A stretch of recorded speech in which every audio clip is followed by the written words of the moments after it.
लगबा तू धारे। ऐसे पहले तू रहला अनजान बन के, जब से जिंदगी में अइला मेहमान बन के।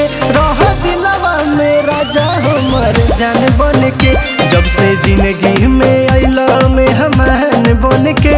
रह दिलवा में राजा हमर जान बन के।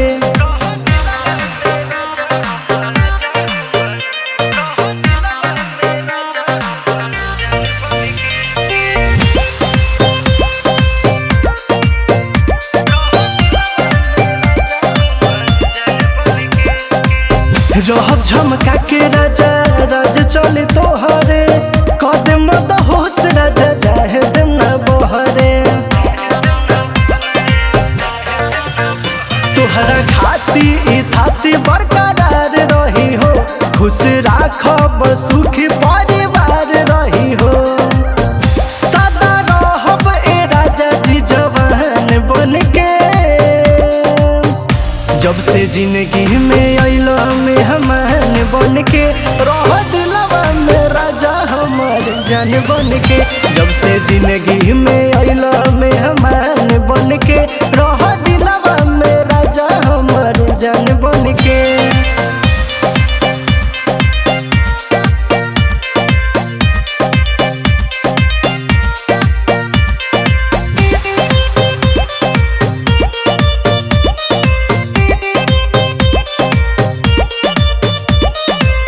सोचब जवान राजा पूरा हम करम, मेहर के सुख सारा जिंदगी में भरम।